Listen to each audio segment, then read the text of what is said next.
Good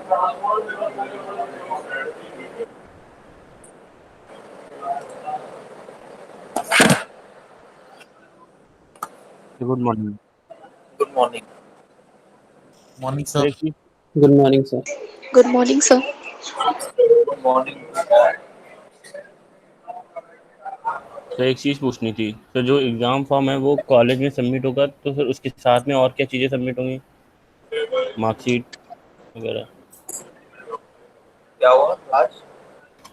तो जो exam form होगा वो कॉलेज में आके सबमिट करना होगा, हाँ, और फिर उसके साथ में और क्या चीज़ें देनी होंगी? मार्कशीट आपकी लास्ट सेमेस्टर की। और फिर और कुछ? सर बाकी एग्जाम लास्ट डेट फॉर्म क्या में है? ही देखो, एग्जाम फॉर्म में ही लिखा है सब कुछ। जो लास्ट टाइम किया था वही इस बार करना है। सर और फॉर्म फिर सबमिट करने की लास्ट डेट क्या है? कुछ एक्स्ट्रा नहीं है, सब कुछ वही है प्रीवियस। एक्स्ट्रा मेहनत करनी है, पढ़ाई करनी है ज्यादा। तो ऑफिस कितने बजे तक खुल रहा है, मतलब कितने दिनों तक खुलता है? 9 to रोज खुलता है? 4:30। सर रोज खुलता है, सैटरडे संडे? हाँ, सैटरडे संडे नहीं, मंडे अच्छा टू अच्छा, फ्राइडे। ठीक।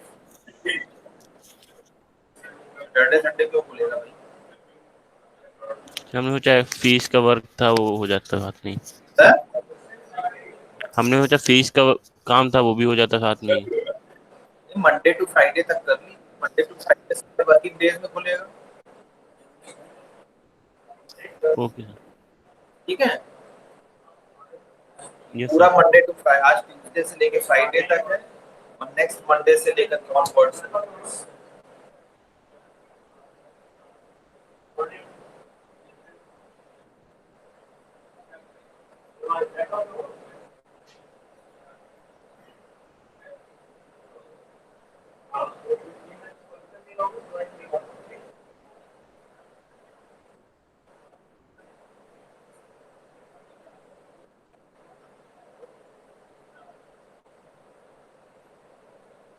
आप लोग क्लास नहीं कर रहे हैं, ध्यान रखिए, और वो सबका नुकसान आपको हो रहा है। रिपीटेडली मैं इस चीज को बता रहा हूँ। अभिनव श्रीवास्तव है, Aditya Singh, yes sir. Sir, Hardik Sharma, Harshit Yadav, Himanshu Bhatt, ये लोग सब आप लोग नहीं थे क्लास में, क्योंकि का सर आपकी अटेंडेंस आवाज को बिल्कुल भी नहीं ब्रेक आ रही, लगा सिर्फ दिया जाए। मुंह चल रहा है आपका, आवाज नहीं आ रही बिल्कुल भी। हैं? सर आपकी आवाज बिल्कुल भी नहीं आ रही है। ऐसा कैसे हो सकता है?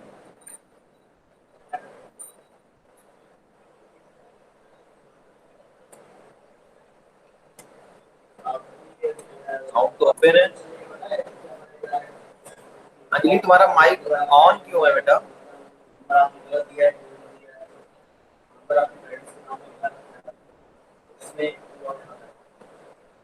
अंजलि,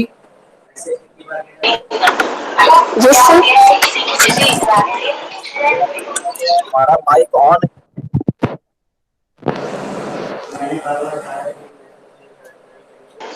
सर वो ऑन रह गया था शायद।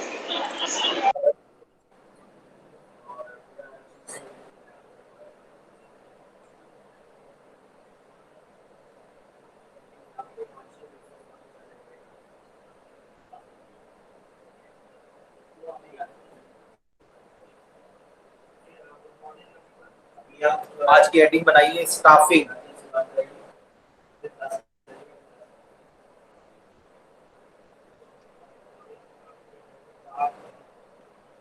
स्टाफिंग और शेड्यूलिंग पे डिस्कस करेंगे हम लोग। स्टाफिंग,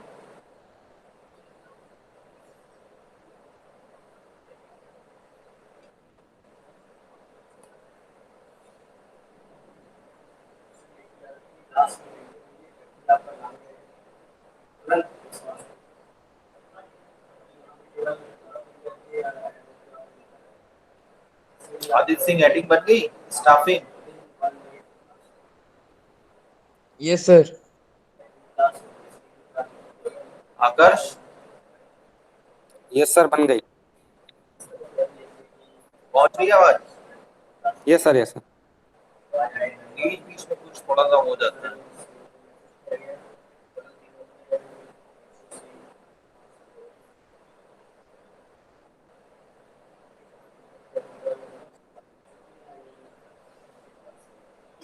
टॉपिक हम लोग ने डिस्कस किया था Kokomo model, constructive cost estimation model, इसके फर्दर 3 टाइप्स थे, basic COCOMO model, intermediate COCOMO model and complete Kokomo model.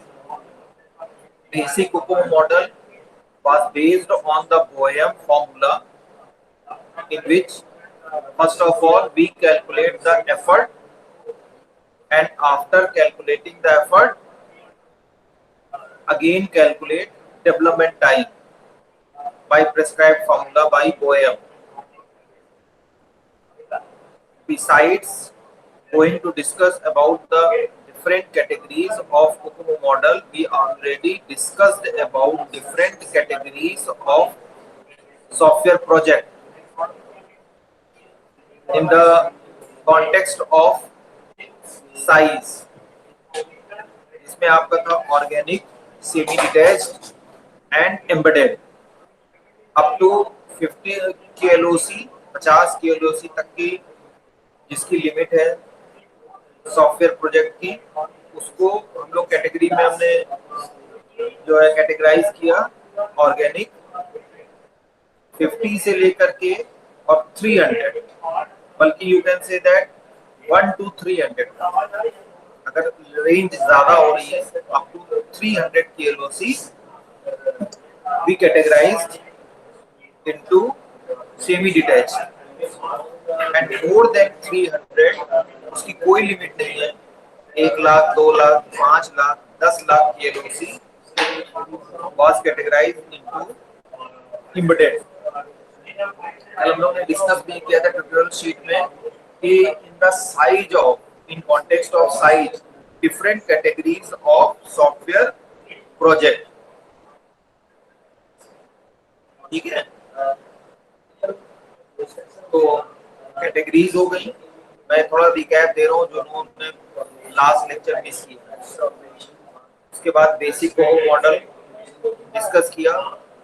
Next intermediate cost estimation model, जिसमें cost drivers, there were 15 cost drivers. On the basis of that cost drivers, cost is calculated, and after that, in context of complete Kokomo model, entire software product is categorized into further 3 subcategories, or you can say that 3-tier architecture, which consists GUI, graphical user interface. Second one was database, and third business logics. और उसके basis पे हम लोग cost calculate करते हैं. ये 3 types थे. ये तीनों भी एक साथ आ सकते हैं, ये सेपरेट भी पूछे जाते हैं. ऑब्जेक्टिव पॉइंट ऑफ व्यू से भी इसके बहुत सारे क्वेश्चंस आते हैं.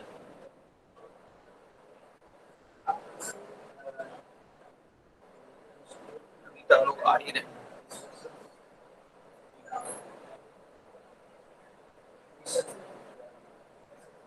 अनिल गुप्ता, अंशुल, अब्दुल्ला, सब कल आप लोग अपसेंट थे क्लास में. Yes. I Yes, am sir. going to share my screen.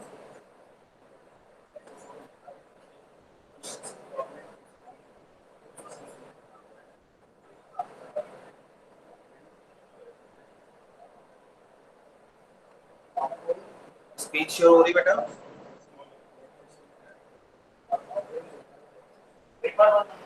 Yes, sir. So heading डालिए project staffing. In this, first of all, we will understand about the project staffing and then come to the staffing pattern, team structure. जिस पे हम लोग ने बहुत बार number of times we discussed about project staffing and team structure, many contexts. बहुत platform पे, बहुत जगह, बहुत टॉपिक्स के कॉन्टेक्स्ट पे हम लोग ने इस पे डिस्कस किया है. और lot of chances was happen when we discuss about the structure of team. So project staffing is important in software scheduling, which defines the organization of different project teams used in scheduling. Basically, जब हम staff की बात करते हैं तो it is helpful during scheduling. सबसे ज्यादा फायदा जो होता है वो शेड्यूल में फायदा होता है, शेड्यूलिंग करने में इसमें ज्यादा हम लोग को बेनिफिट होता है। It also includes the identification of right person for handling the project, and also it will help you to produce right work to the right person। जब हम स्टाफिंग की बात कर लेते हैं तो उसमें कैटेगरीज डिसाइड हो जाती हैं, qualities is also decided, so that you will to a large extent assure that this particular staff or personnel will do that thing effectively। Assignment of required responsibilities also hand over to a selected team। There are number of teams। जब भी आप कोई भी project develop करते हैं तो team जो होती है वो बहुत बड़ी हो सकती है, बहुत बड़ी होती है actually. Number of persons are there, number of personnels are there. तो उस टीम में फर्दर पर्सन किस टीम को कौन सा सॉफ्टवेयर देंगे और पर्सन कहाँ पे कौन सा हैंडल करेगा task, it will also beneficial for you to divide your work different team, and team further divide their work to different people or personnel। Different project may require different skill and knowledge the individual as well as team scheduling। A software project manager usually takes the responsibility of accomplishing the software project। Basically, he need to identify good experienced software engineer for that particular project। The person or the software project manager needs to identify good experienced software engineer also for that or their project। He is also accountable of choosing their team with proper organization। The proper selection of software engineer reflects the overall productivity, reliability of the software।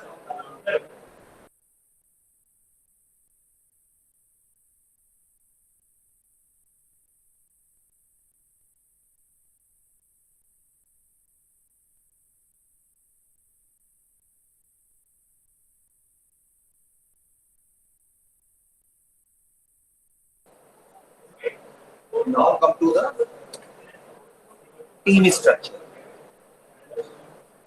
तो जब हम लोग ने एक बार staffing की बात कर ली तो अब बात करते हैं हम लोग टीम स्ट्रक्चर की। टीम कैसे होना चाहिए, टीम को स्ट्रक्चर्ड वे में कैसे लेके जाए, स्ट्रक्चर बनेगा कैसे। So structure of working team, the structure of working team during the development process is very important task, and team structure is an art to put right and skilled personnel in your team is a good job। I already told you this is an art। There are several methods and types or different possible ways in which the individual project team can be organized। So in that context, first of all, team is chief programmer team। इसकी heading जरूर बना लीजिए। कशिश,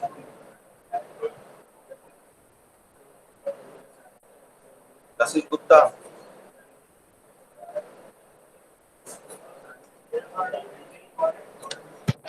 कशिश Gupta,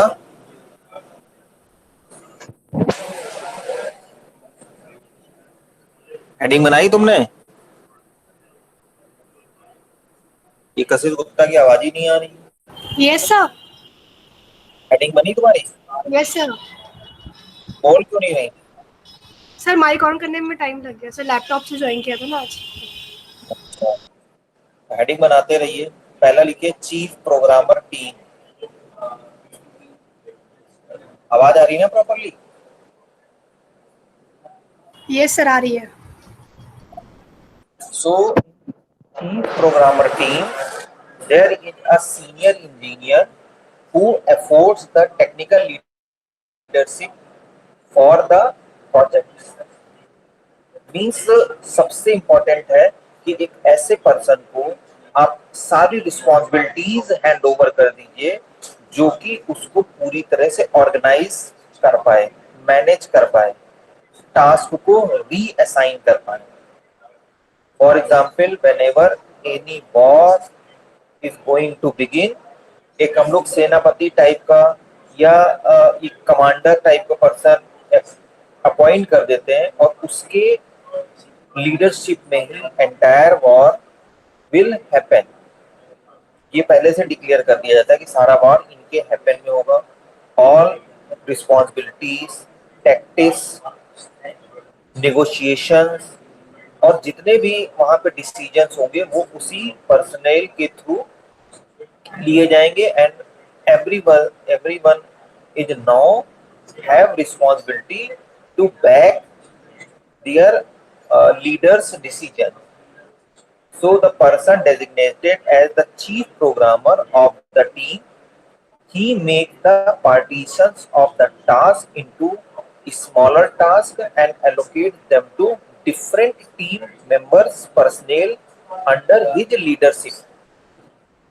He is the only one person who will communicate with their project members. जो किसी को guide करेगा, बात करेगा, मोटिवेशन की जरूरत है, कोई इंस्ट्रक्शन की जरूरत है, इवन आउटसाइड पर्सनल से इंटरेक्शन भी वही पर्टिकुलर पर्सन करेगा। Any other project member except him has no authority to communicate with each other during the working of the task assigned. He is also responsible for verification and integration of product development by its different team members.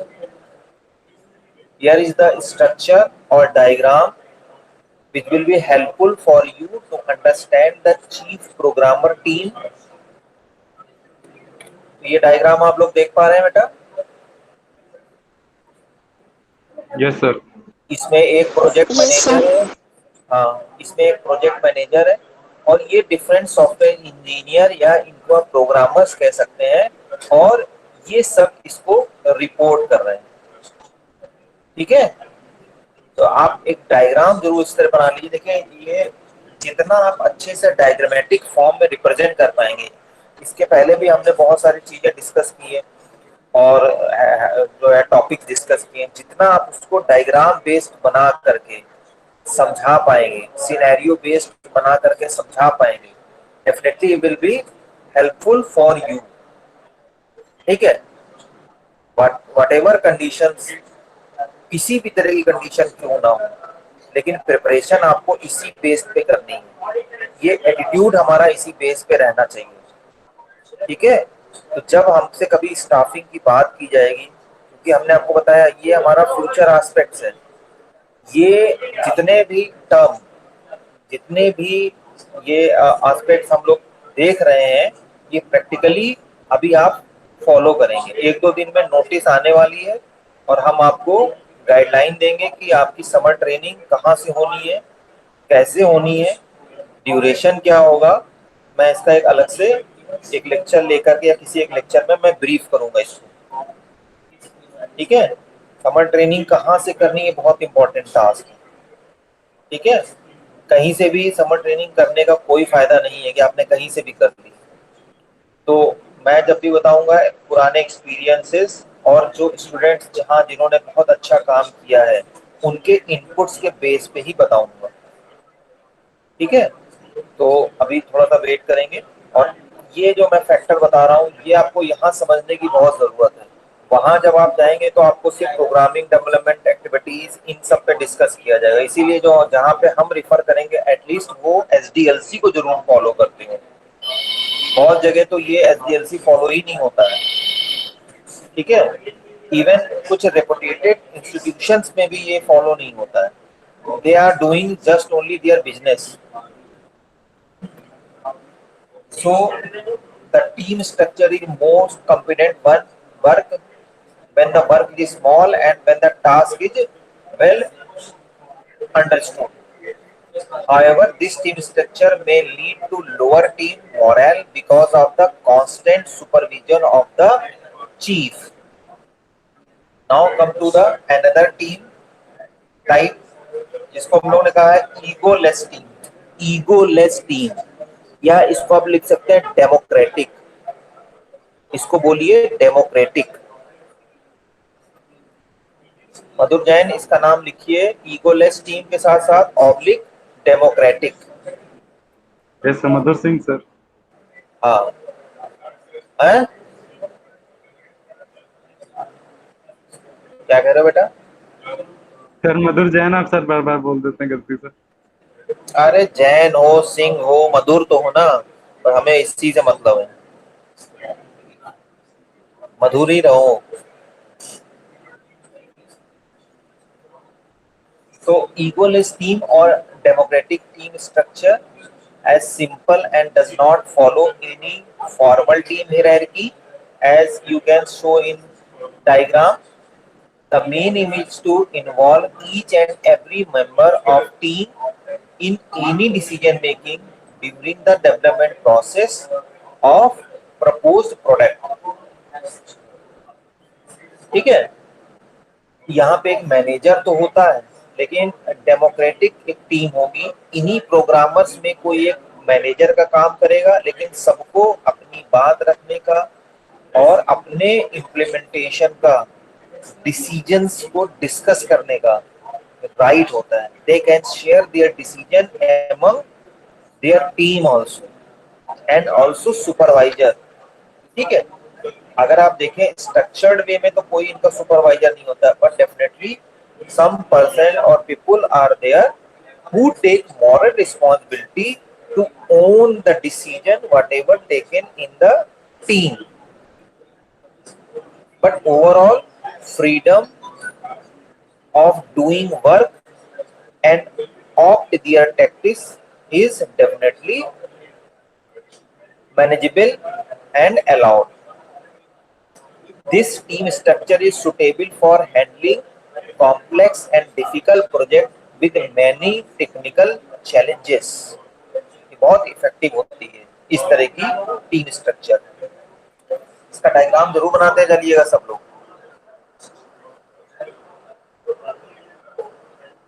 Tanya Dwivedi diagram बन रहे हैं?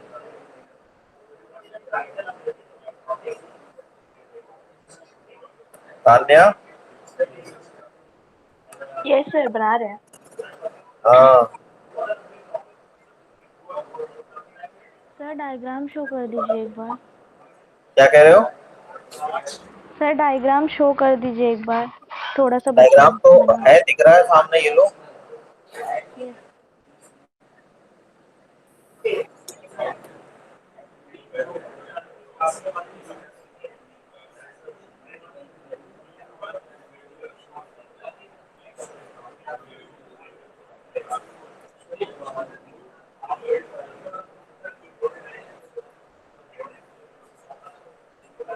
Now come to the mixed team structure, जिसको हम लोग कहते हैं control decentralised team. So the control या mixed structure of team, the control decentralized team mixes the ideas from both democratic and chief programmer team, यानी दोनों की properties को ये कंटेन करता है। हाइब्रिड कह सकते हैं, mixed. Control decentralized team organized like this particular diagram as given below in the PPT This team structure consists of a project leader as mentioned here. You can see there project leader, okay, who has a group of senior programmer. Each of senior programmer, पहले project leader है फिर senior programmer, again has a group of junior programmer. ठीक है, junior का मतलब आप कह सकते हैं जो कि जैसे आप हैं, अगर आप अभी किसी भी कंपनी में सेलेक्ट होंगे तो आप सीनियर पर्सनल के अंडर में ही काम करेंगे. थोड़ा एक्सपीरियंस हो जाएंगे तो your position will be change as senior programmer, and after that जब आपके पास और एक्सपीरियंस हो जाएगा your position will move as project leader, may be sometime manager, CEO, इन टाइप की पोस्ट को भी आप हैंडल कर सकते हैं. That is based on your performance, decision taking capability and knowledge. The project leader communicate with the senior programmer and the senior programmer communicate with the junior programmer. The senior leader are not allowed to communicate among themselves for decision making क्योंकि they are responsible for their own team. Decision making top level से होती है, ठीक है. ये लोग मिलकर के कोई डिसीजन नहीं लेते, डिसीजन ये लेंगे और ये इनके साथ मिलकर एग्जीक्यूट करते हैं. Junior programmer can communicate with them which in turn communicate with the senior programmer of their group और team. It is well suited for large project, very large project that are reasonably clear cut. It is not suitable for research type of project or very simple project. Research type project के लिए democratic या egoless team की जरूरत होती है, ठीक है. और बहुत सिंपल जब प्रोजेक्ट है तो इसमें चीफ प्रोग्रामर की एक ही पर्सन की आप बात कर लीजिए, एक ही पर्सन सब हैंडल करेगा, अपने अंडर में टीम बनाएगा, वही लीड करेगा, वही डिसीजन देगा. लेकिन ये जो टीम स्ट्रक्चर होता है मिक्स्ड, ये बहुत बड़े प्रोजेक्ट के लिए होता है. ये स्टाफिंग पैटर्न सबको समझ में आ गया? Yes sir. Yes sir. हाँ. Now characteristics of a good software engineer, ये जो मैंने आपको याद होगा फर्स्ट यूनिट में ही लिखवा दिया है. अगर आप अपनी कॉपी को थोड़ा सा पेज टर्न करेंगे, from day 3 to 4 lecture, beginning of this particular syllabus, I think March के आसपास 15 मार्च से अगर सिलेबस था अपना शुरू हुआ था, तो मान के चलिए 20 से 21 के आसपास मैंने ये कैरेक्टरिस्टिक्स लिखवाई थी. Characteristics of good software engineer, तो हेडिंग बना के इनको एक बार फिर से नोट कर लीजिए, यहाँ पे भी आ जाएंगे. जब हम सॉफ्टवेयर इंजीनियर की बात करते हैं, टीम लीडर की बात करते हैं, प्रोजेक्ट मैनेजर की बात करते हैं, तो ये कैरेक्टरिस्टिक्स वेरी इंपॉर्टेंट है.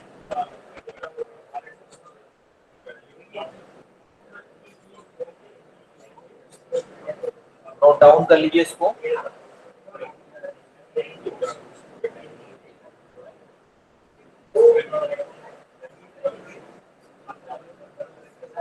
जल्दी से नोट डाउन कर लीजिए.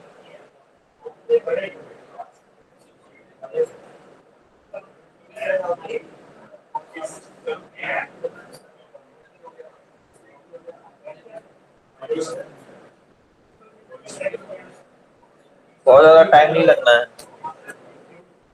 Domain understanding, high motivation, good programming abilities, leadership quality should be there, must be intelligent, ठीक. Basics should be there in computer science within a good software engineer, and must be disciplined.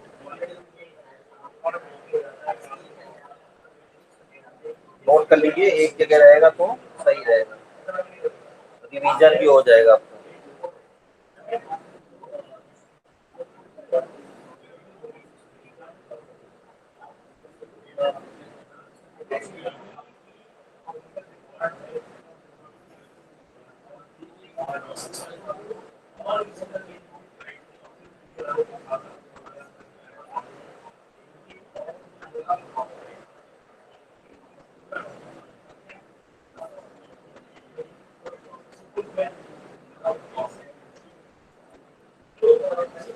ये note हो गया बेटा? Yes sir. एक minute sir. एक minute रुको, लो लो देखो देखो जल्दी।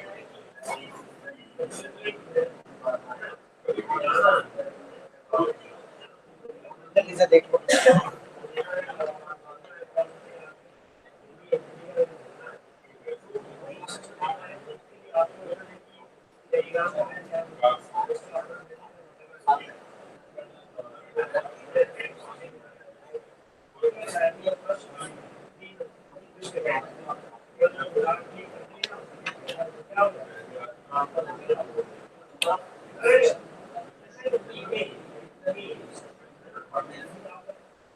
चलिए नेक्स्ट सेट डालिए, project scheduling.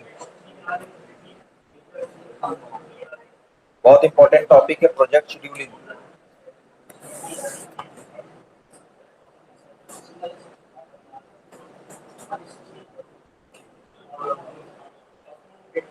Software project scheduling is very important, and you can say that backbone of planning activities।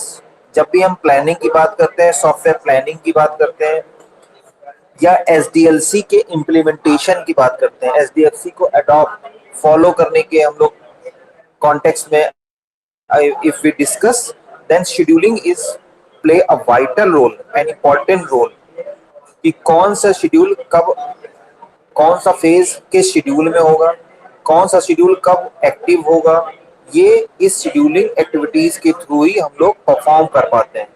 And this all activity scheduling and implementation of scheduling is done under the supervision of your project manager. So schedule a project leader or manager need do the following. इसको note कर लीजिए क्या काम करते हैं। Identify the necessary activities needed to complete the project. Partition each activity into different needed tasks. Decide the dependency among different tasks. Establish time duration. Represent the information in the form of activity network.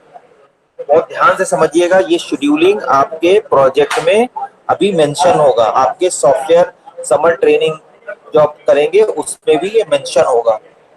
2 महीने का जो scheduling है वो भी mention होगा।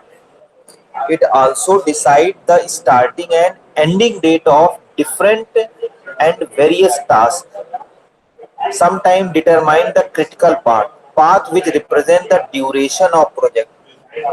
Assign the needed resource to the task.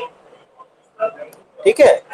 So first जो है हम लोग डिस्कस करते हैं, सबसे पहले जो होता है जो शेड्यूलिंग का एक्टिविटी होते हैं, ये सभी पॉइंट सब लोग जरूर लिख लीजिए, ये ऑब्जेक्टिव पॉइंट ऑफ व्यू से बहुत इंपॉर्टेंट है।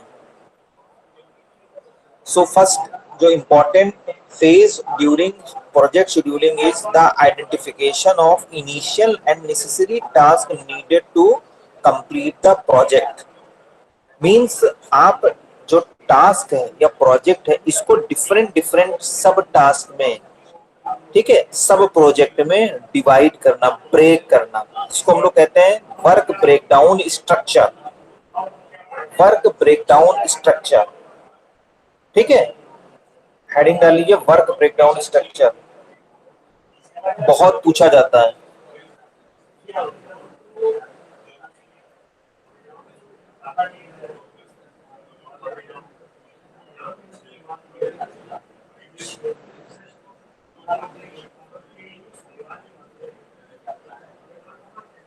बन गई heading? Yes sir. Work breakdown structure is used to subdivide the identified activities of project into smaller sub activities. Whenever we talk about SDLC, so SDLC is a common example of work breakdown structure which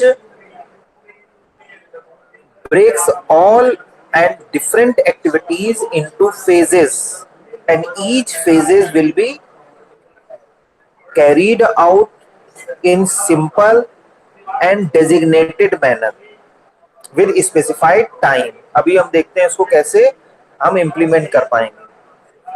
So WBS is a tree representation of activities, sub-activities and tasks to be carried out in order to solve the problem.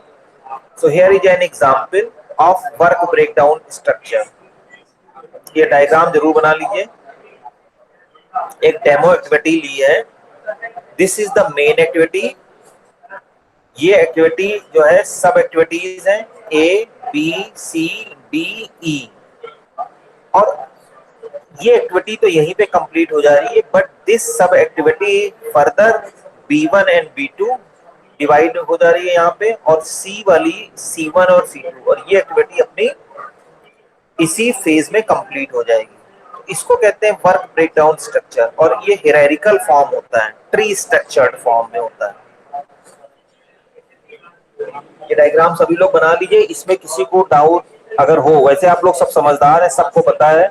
हम लोग का syllabus भी work breakdown structure में ही है. हमने उसको units में break कर दिया है. यूनिट जब हम बताते हैं तो यूनिट फर्दर टॉपिक्स में चली गई हैं, और topics is also break down into sub topics, जिसको हम लोग लेक्चर प्लान करते हैं.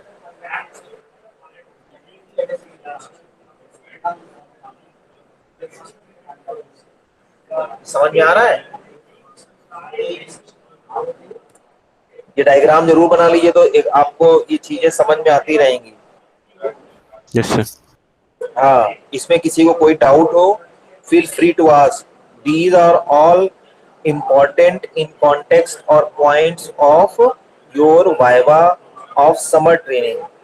यही वाइवा, यही क्वेश्चंस, ये जो वाइवा के क्वेश्चंस हैं, ये टास्क, इनकी नॉलेज ही बताएगी कि आपने समर ट्रेनिंग कितने अच्छे से की है.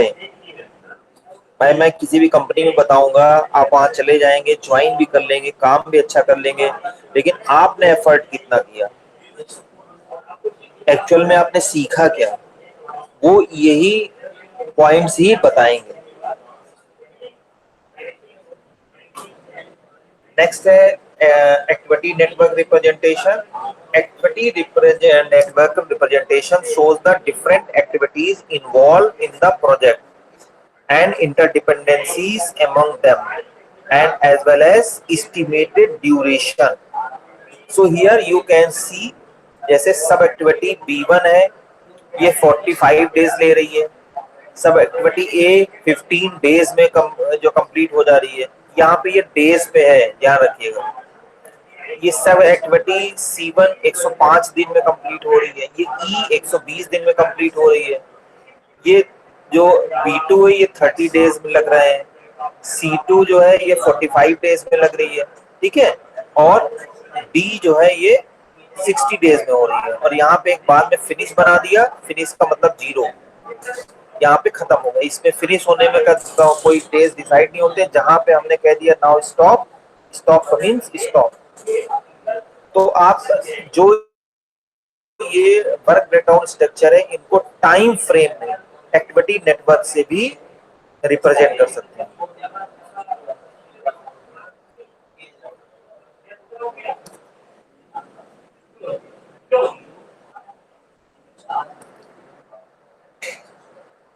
ठीक है, बन गया डायग्राम.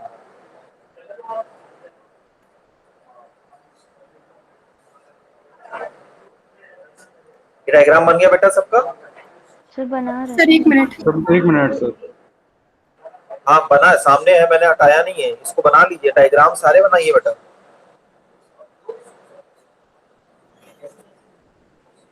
डायग्राम बहुत जरूरी है.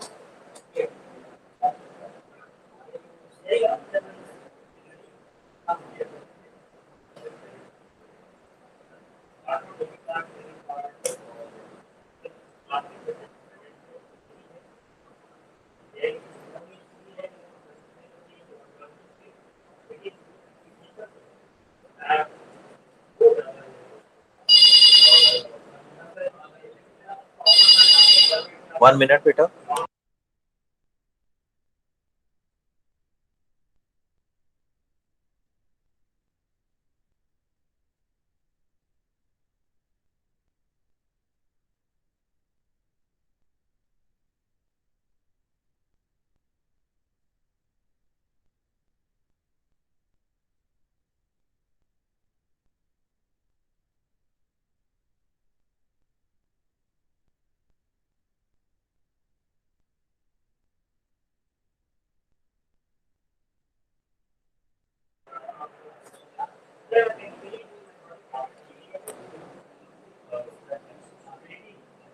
ठीक है।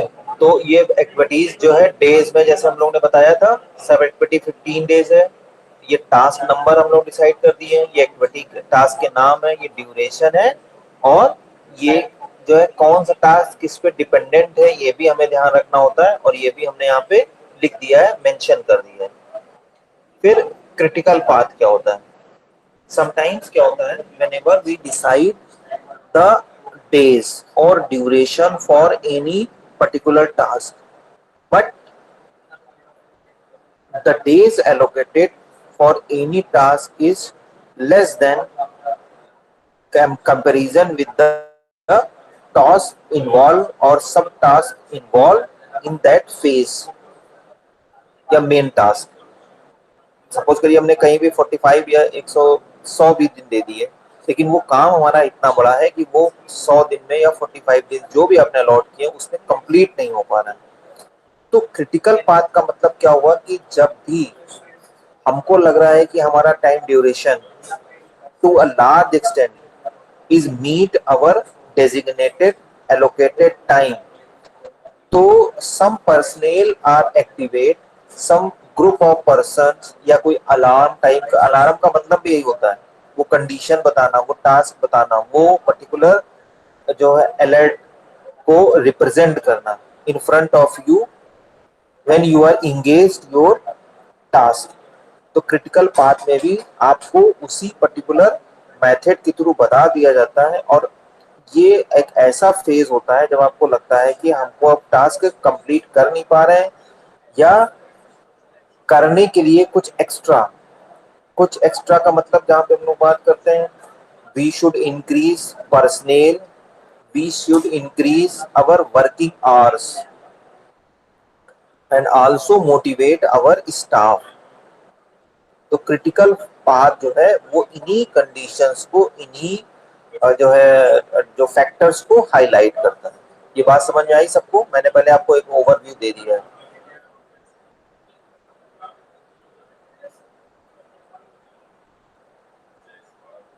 ये समझ में आ रहा है? Yes sir. Yes sir. हाँ, यस सर। जैसे वो क्रिटिकल टाइम यही है कि 10 बजे की क्विज सबमिट करनी है, और आपने कहीं अलार्म लगा लिया या मैंने कहीं कोई रिमाइंडर दे दिया, हालांकि मैं नहीं देता हूँ क्योंकि आप में से बहुत सारे लोग देखते नहीं है, और पता चला उसके चक्कर में और लोग बिजी हो जाते हैं, बार बार पॉपअप जाता है तो भी दिक्कत होती है, फिर बाद में उसको हटाओ। तो इसलिए मुझे लगा कि बहुत ज्यादा दिक्कत हो रही है, लेकिन आप लोग तो फिर भी घर में अपनी किसी दूसरे मोबाइल में अलार्म या घड़ी हो तो आप उसमें अलार्म लगा सकते हैं, तो जिससे कि वो पता चलता रहे। और अब आपके लिए क्या करना है, जब आपको लगता है कि अरे अभी तो मैं जो टाइम आपने इधर बीच ज्यादा डिवोट किया था किसी पर्टिकुलर क्वेश्चन पे, अब वो टाइम बचे हुए क्वेश्चन में आपको और कम देना पड़ेगा, तभी वो आप जो टाइमलाइन है या एक जो डेडलाइन है उसको मीट आउट कर पाएंगे, अदरवाइज वो आपका सबमिट ही नहीं हो पाएगा। तो ये जो पूरी कंडीशन होती है इसको हम लोग क्रिटिकल कंडीशन कहते हैं, और वो जो पाथ होता है, वो जो ड्यूरेशन 10 मिनट का, 5 मिनट का, ये जो बचा रहा होता है वो हमारा क्रिटिकल पाथ होता है। तो दिस इज ऑल अबाउट, मैं इस पर बहुत ज्यादा ध्यान नहीं दे रहा हूँ। Now come to the PERT chart, जो हमारा और फोकस है। क्रिटिकल पाथ एक कंडीशन होती है या क्रिटिकल पाथ एक ऐसी सिचुएशन होती है, वो आपको मैंने एड्रेस कर दिया है, आप उसको लिख लेंगे। PERT chart, so what do you mean by PERT chart? PERT chart I already mentioned many times, also mentioned in the intermediate COCOMO model as cost drivers, जहाँ पे शेड्यूलिंग, हमारा एक शेड्यूलिंग का एक जो है अलग से एक ड्राइवर था जिसकी हमने कॉस्टिंग की बात की, तब भी हमने आपको बताया था। Project evaluation and review technique, PERT का पूरा फॉर्म जो होता है वो project evaluation and review technique होता है। आई थिंक आपने सॉफ्टवेयर इंजीनियरिंग में इसकी लैब भी की होगी, ड्रॉ किया है PERT चार्ट?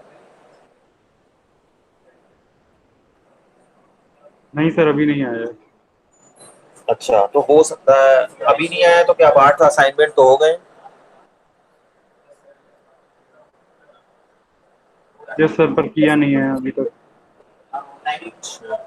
तो हो सकता है कैरिकुलम में ना हो, I will discuss with Rajiv sir, अगर होगा तो मैं डेफिनेटली एक लैब आपकी करा दूंगा इसमें, कि एक डमी प्रोजेक्ट का किस तरह से PERT चार्ट मैं भी समझाने भी जा रहा हूँ, आपको समझ में भी आ जाएगा। So PERT is a representation of activity network where activities are represented by boxes and arrows represent their dependencies. In PERT chart, pessimistic, likely and optimistic estimates are made for each task instead of making a single estimate. ठीक है, अभी आप देखिएगा, this make critical path analysis in PERT chart very complex.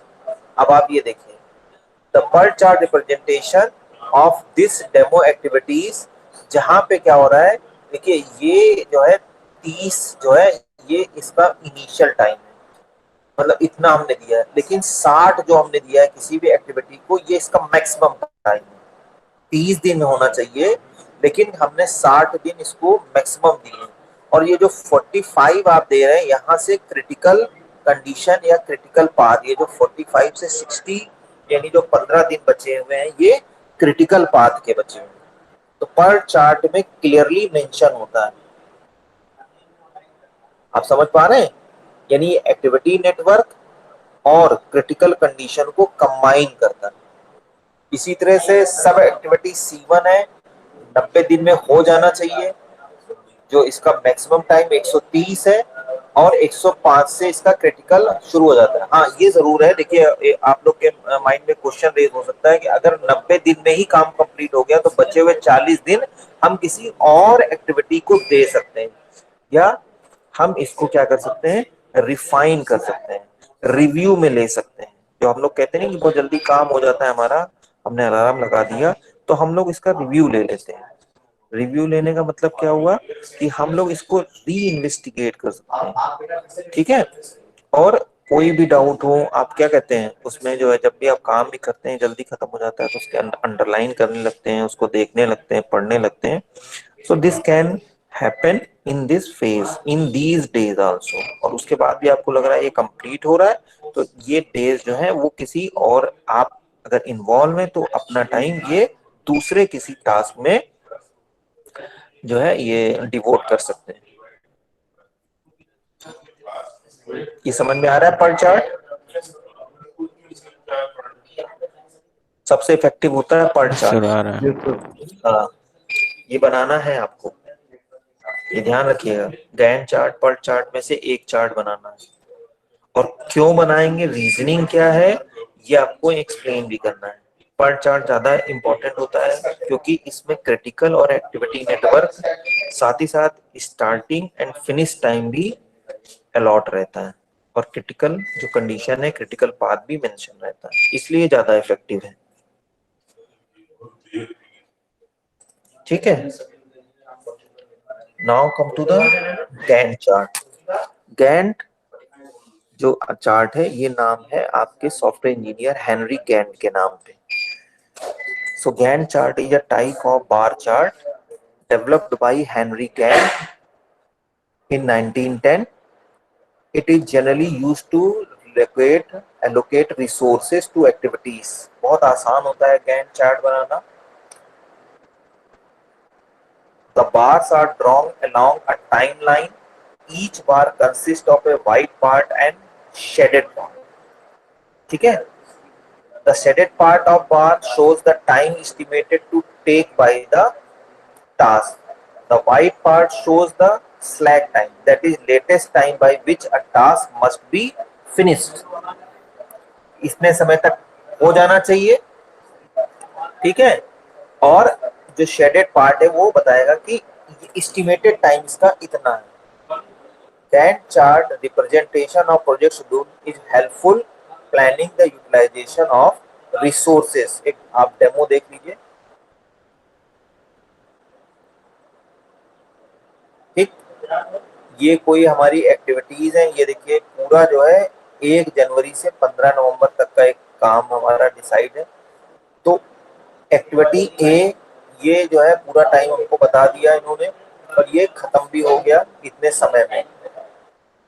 15 जनवरी से 1 अप्रैल के बीच में सब activity, ये टास्क है।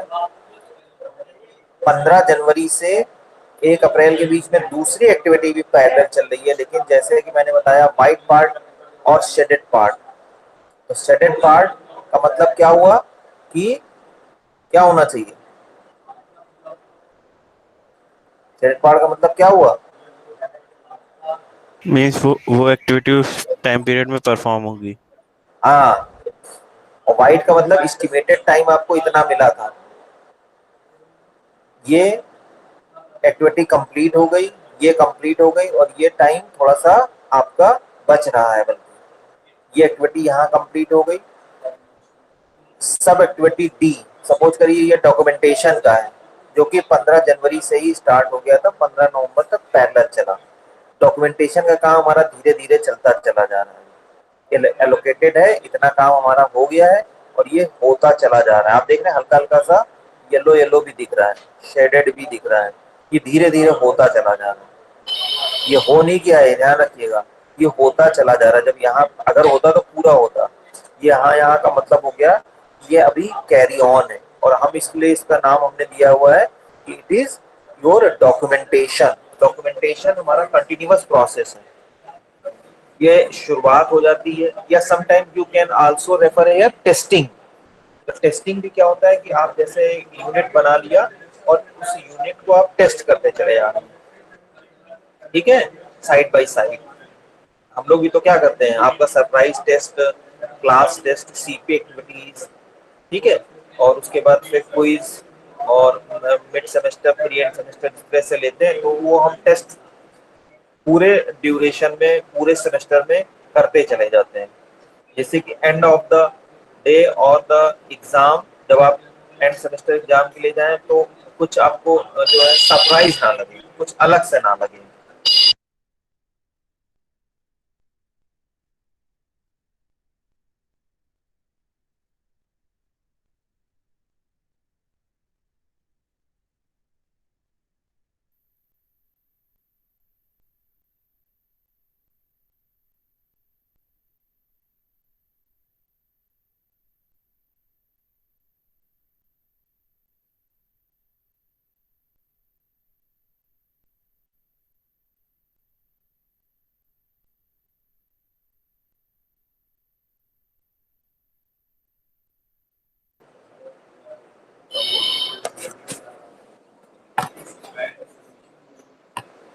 ठीक है, ये डायग्राम सब लोग बनाइए बेटा।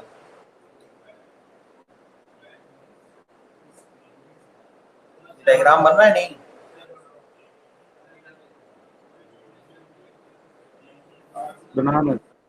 बना रहे बस। बहुत इंपॉर्टेंट है ये गैंट चार्ट और ये पर्ट चार्ट, बहुत अच्छे से समझ लीजिए, बना लीजिए। किसी को कोई प्रॉब्लम है तो पूछ लीजिए।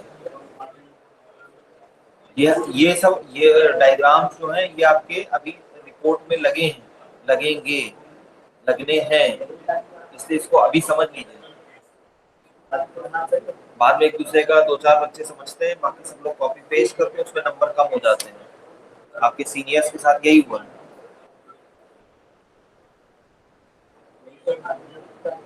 अभी मैं आपको एक शीट दिखा भी सकता हूँ। This is project 5।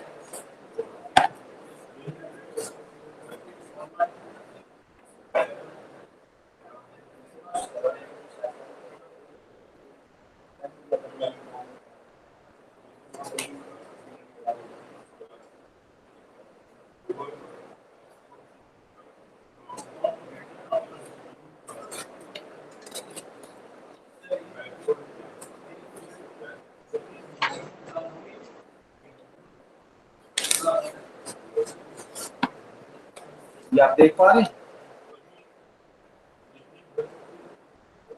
Yes sir. हाँ, ये उसका एक्सप्लेनेशन है, ठीक है। इनका डायग्राम है नहीं यहाँ पे, इसलिए इसके नंबर कट गए हैं। एक्सप्लेनेशन तो लिखा है लेकिन उन्होंने डायग्राम नहीं बनाया है यहाँ पे, इसके नंबर कट गए हैं यहाँ पे। और भी हमारे पास है,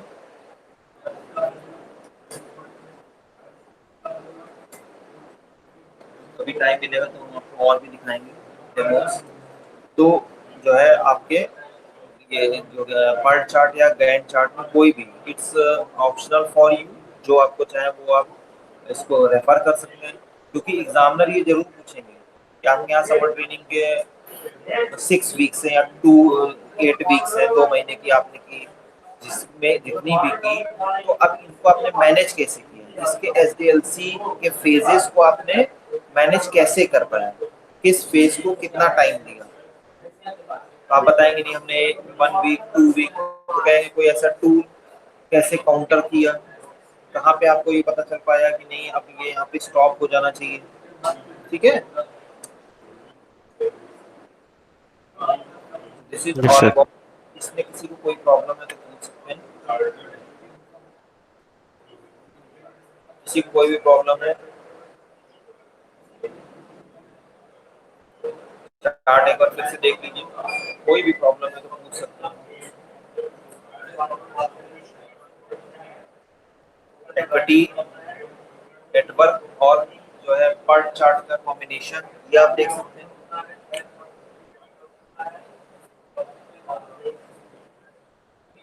देखिए पर चार्ट बहुत बड़े software, complexities are there, sometimes your team is not well educated according to the your plan, not punctual, तो पर चार्ट इफेक्टिव होता है। लेकिन अगर आपका प्रोजेक्ट बहुत सिंपल है, सभी को all personal are responsible, discipline, highly motivated, तो आप गैंट चार्ट में चले जाइए। स्ट्रेट फॉरवर्ड है, कॉम्प्लेक्सिटीज ज़्यादा नहीं है इसमें, तो हम लोग इस पे ही डिस्कस कर सकते हैं, इसको आगे ले जा सकते हैं, कैरी ऑन कर सकते हैं। Now it's time to write your attendance into chat box and don't leave.